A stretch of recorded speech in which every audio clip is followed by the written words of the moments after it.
Welcome to The Explainer. Today, we are tearing into the big ideas from Fode Kamara's book, The Unchained Mind. And it really boils down to one fundamental question. What if the very way we're taught to learn is actually what's holding us back? You know, Einstein said it best. It is a miracle that curiosity survives formal education. And that idea, it's the absolute heart of this book. It kind of suggests that our natural-born drive to learn is this incredibly tough thing, but that formal education often feels less like a runway for our curiosity and more like an obstacle course. So, the book's core argument is that our traditional education system, even with the best intentions, puts our minds in chains. It builds these structures that, instead of setting our potential free, actually end up boxing it in. Let's take a look at what some of those chains really are. To really get this, you have to rewind the clock a bit.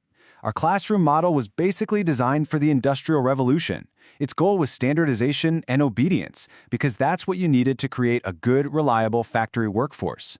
The issue is, the world has changed, like a lot, but so many of our classrooms, well, they haven't. Okay, this is where it gets really mind-blowing. There was this landmark study by Dr. George Land, and he found that a full 98% of 5-year-olds test at what he called a creative genius level. Think about that. At that age, our ability for original thinking is pretty much universal. But then, watch what happens. By the time those same kids are 15, after just a decade in the school system, that number plummets down to just 12%. The argument here is that the system is literally educating us out of our own natural creativity. And then there's another chain. And this one is tricky because it usually comes from a place of love. Our parents. Of course, they want the best for us. Success, security, all that good stuff. But so often, that translates into pushing us towards this very narrow list of safe careers, sometimes completely ignoring our actual passions and talents. The great psychologist Carl Jung just hit the nail on the head with this one. He said, the greatest burden a child can bear is the unlived life of its parents. I mean, wow. When we're pushed down a path that isn't really ours, we're not just building a career, we're carrying the weight of someone else's unfulfilled dreams. So, what's the end result of all this?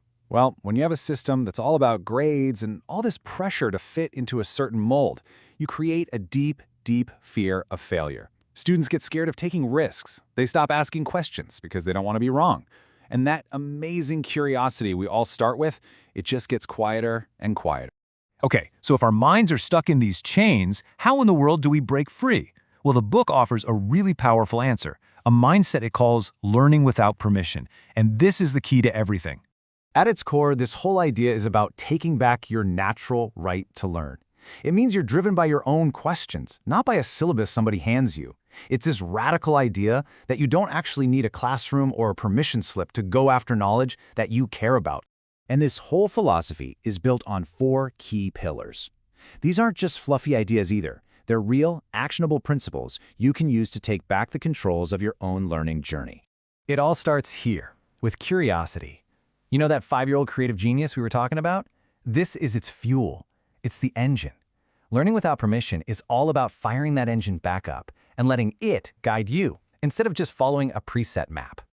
The next pillar is all about taking the wheel. Instead of just being a passenger in your own education, you get to be the driver. You decide where you're going, you pick the route, and you're the one who says what's worth stopping for along the way. You get to be the architect.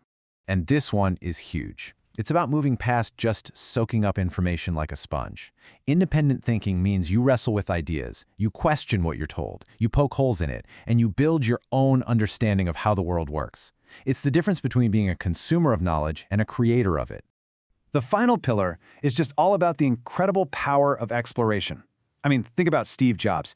He famously dropped out of college, but then he dropped in on a calligraphy class. It seemed totally random, right? But that exploration, that appreciation for beautiful lettering, directly shaped the design of the first Mac. That's some magic that happens when you follow your curiosity. Okay, so this all sounds great, very inspiring, but how do you actually do it? The good news is the book doesn't just leave you with the theory, it gives you a practical 5-step blueprint for really taking ownership of your education. This is basically your action plan. See, it's not about just wandering aimlessly. It's about intentional exploration. You define what you want to learn, you find the right tools, books, videos, mentors, you map out a flexible timeline, you celebrate the small wins, and you stop and reflect on what you've learned. This is how you make self-education a real thing. Now, this whole idea isn't just about making you a smarter, better learner. The book argues that when we make this shift, it creates a massive ripple effect. It impacts our careers, our communities, and even our ability to solve the world's biggest challenges. Check this out. The World Economic Forum found this huge preparedness gap. Basically, 80% of employers say they need people with skills like creativity, initiative, and complex problem solving. But only 40% think recent graduates actually have those skills. So clearly, something our education system is doing isn't working for the modern world. And this is exactly why it all matters so much. The very act of learning without permission, being curious, being self-directed, thinking for yourself, it's the perfect training ground for developing these skills that are in such high demand. It directly closes that gap, getting you ready not just for an exam, but for, life. So as we wrap up this journey into the unchained mind, the book leaves us with this one really powerful question to think about. It's not just about what you're going to learn next, it's about figuring out what's holding you back right now. Is it that fear of failure?